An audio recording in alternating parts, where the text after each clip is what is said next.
Hello students, आपके सामने ये एक क्वेश्चन है जो कि एक स्टूडेंट गुंजन सैनी ने मेरी इस मेल आईडी पे भेजा है last.man1986 तो आपको भी अगर किसी क्वेश्चन में कोई प्रॉब्लम होती है तो मुझे इस मेल आईडी पे वो क्वेश्चन आप भेज सकते हैं। तो ये क्वेश्चन जो है जेई मेंस 2023 में आ चुका है 13 अप्रैल को। तो पहले मैं इसका सेकंड स्टेटमेंट को आपको समझा देता हूँ। S2 स्टेटमेंट है limit n tends to infinity 1/n की पावर 16 और ये पूरा आपको टर्म दे रखा है। तो मैं क्या करता हूँ, मैं limit n tends to infinity को ऐसे ही रहने देता हूँ, 1/n की पावर 16 को भी ऐसे ही रहने देता हूँ।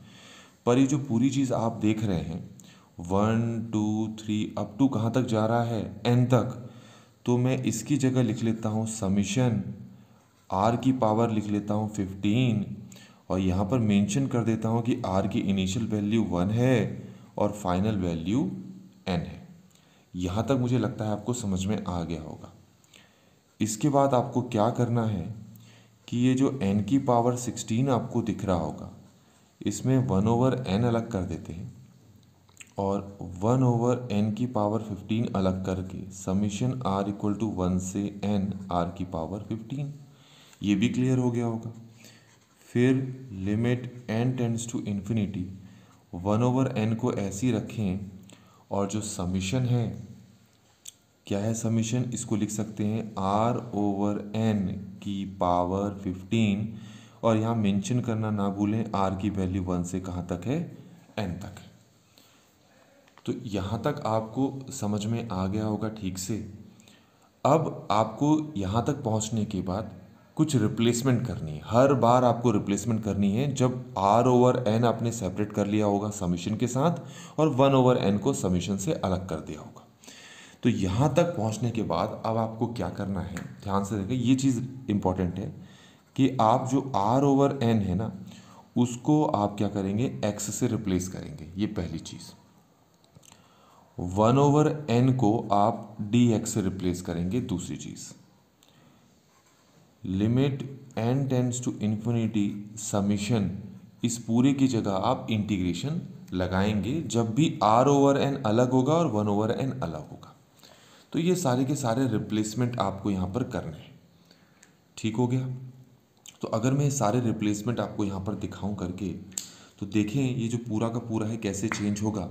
लेकिन उससे पहले आप वापस इस वाले इक्वेशन में आ जाएं और इसमें क्या करें, पहले आप r की वैल्यू 1 पुट करें, फिर उसके बाद n की वैल्यू इन्फिनिटी पुट करें। तो इससे आपको x की वैल्यू मिल जाएगी। अगर तुम r की वैल्यू यहाँ 1 पुट करते हो तो ये हो जाता है 1/n। फिर n की वैल्यू इन्फिनिटी पुट करो तो 1/∞ हो जाएगा x की वैल्यू 0। ठीक हो गया। अब आप क्या करें, इस r की जगह पुट कर लें n और n/n कट गया तो कितना हो गया, 1। तो n equal to infinity put करने की ज़रूरत ही नहीं पड़ी और हमें x की वैल्यू कितनी मिल गई, 1 मिल गई। मुझे ऐसा लगता है आपको ये दोनों चीज़ें समझ में आ गई होंगी। अब ये जो वैल्यूज़ होती हैं x की, इनको हम लोअर और अपर लिमिट के फॉर्म में यूज़ करते हैं। तो अब ये जो पूरी की पूरी चीज़ है इसको हम यहाँ पर लिखना चालू करते हैं।